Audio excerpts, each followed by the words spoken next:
Kita masuk ke modul 4. Dalam modul 4 ini kita mencoba menggali kearifan lokal berdasarkan penelitian, etnografi yang pernah kami lakukan di beberapa tempat.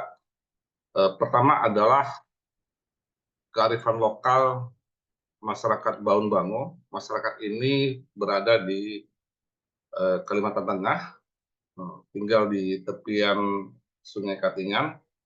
Kemudian beberapa kearifan lokal yang kami temukan adalah, mereka membatasi wilayah mereka sebagai satu teritori itu berdasarkan, eee, kemampuan mereka melakukan perjalanan dari tepi sungai ke dalam hutan ya, dan dalam batas itu ya ditemukanlah kurang lebih jarak sekitar 10 kilometer dari tepi sungai, dan itu mereka tetapkan sebagai teritori mereka, dan kemudian ini menjadi batas desa. Kemudian juga mereka memberikan, nama-nama tempat ya, untuk mengakrabkan mereka dengan lokasi atau tempat, di mana mereka berkunjung atau melakukan kegiatan.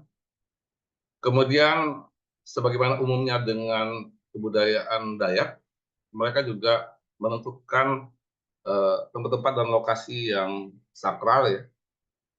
Kemudian juga mereka juga, ini ada satu pengetahuan yang sangat, khas ya dari masyarakat ini, mereka mempunyai kemampuan untuk melakukan, eee, dan mengenali jenis-jenis tanah dan pemanfaatannya, sehingga kemudian mereka menentukan zona-zona pemanfaatan ruang berdasarkan lokasi dan jenis tanah tersebut. Kemudian, mereka melakukan pemanfaatan ruang terkendali, khususnya karena mereka kebetulan terletak di dalam Taman Nasional Sebangau dan KSN Park of Borneo.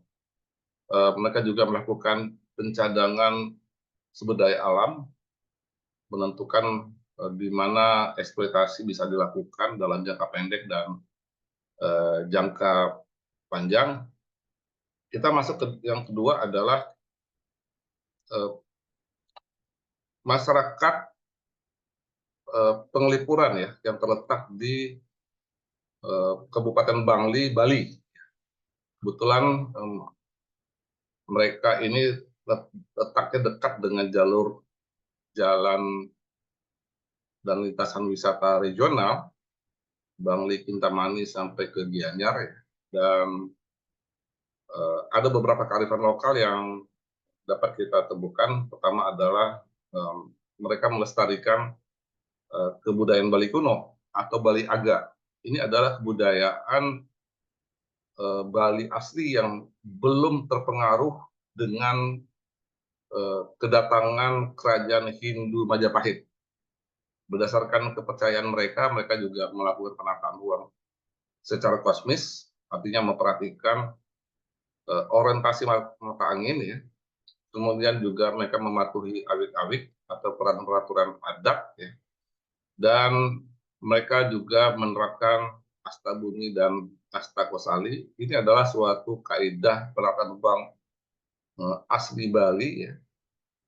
Kemudian juga, mereka hidup dengan harmonis, secara harmonis dengan alam ya, dan kemudian ada tradisi gotong royong di antara masyarakat, dan persatuan yang mereka miliki sangat kuat, termasuk juga adalah kekerabatan di antara warga desa. Kemudian hal yang relatif baru adalah mereka memanfaatkan eksternalitas untuk mengembangkan desanya. Sebagai contoh adalah ketika mereka menjadi desa konservasi, mereka bekerja sama dengan mahasiswa KKN dari Universitas Udayana, termasuk juga ketika mereka menjadi desa wisata, mereka bekerja sama dengan pemerintah, Kabupaten Bangli. Nah, untuk mendukung itu mereka membangun kelembagaan, ya, kemudian juga mereka rela untuk membatasi kegiatan-kegiatan mereka, seperti misalnya tidak ada, eee, toko souvenir ya di desa ini, dan partisipasi aktif masyarakat untuk mendukung, status, desa yang mereka miliki. Sementara demikian